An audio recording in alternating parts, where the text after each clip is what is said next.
Hi everyone, তোমরা তো প্রত্যেকেই জানো যে আমি ডেইলি মিনি ব্লগ তোমাদের সাথে শেয়ার করি। তো সেই কারণে আজকে তোমাদের সাথে আবারও একটা মিনি ব্লগ নিয়ে চলে এসেছি। আজকের মিনি ব্লগে সেরকম কিছু থাকবে না, তো আমি মিনি ব্লগটা শুরু করেছিলাম বিকাল থেকে। তোমরা তো দেখতেই পাচ্ছ আজকে অনেকদিন পরে মাথাতে তেল দিচ্ছি, তার সাথে কিন্তু কালকে শ্যাম্পু করে নেব, তার কারণে তেল দিচ্ছি আজকে। তোমরা তো দেখতেই পাচ্ছ যে আমার চুলের অবস্থা খুবই খারাপ। তোমরা কেউ যদি জেনে থাকো যে কি তেল দিলে চুলগুলো বড় হয় তাহলে কিন্তু অবশ্যই কমেন্টে বলবে আমাকে।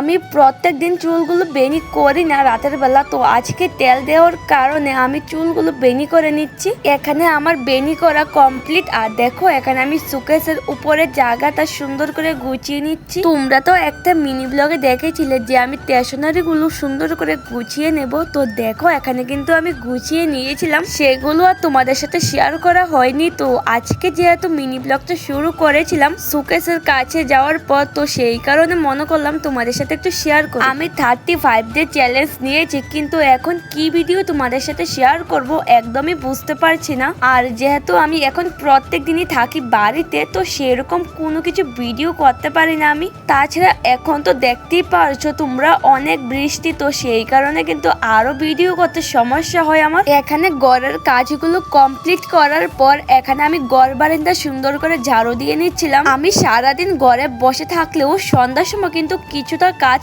করতে হয়, যেমন তোমাদের সাথে কিন্তু আমি শেয়ার করি। ভাত রান্না করতে হয়, তাছাড়া ঘর বারান্দা ঝাড়ু দিতে হয়, তাছাড়া কিন্তু সন্ধ্যা পূজা, তো এটা তো আমার নিত্যদিনের কাজ, তো সেগুলো তো আমার করতেই হয়।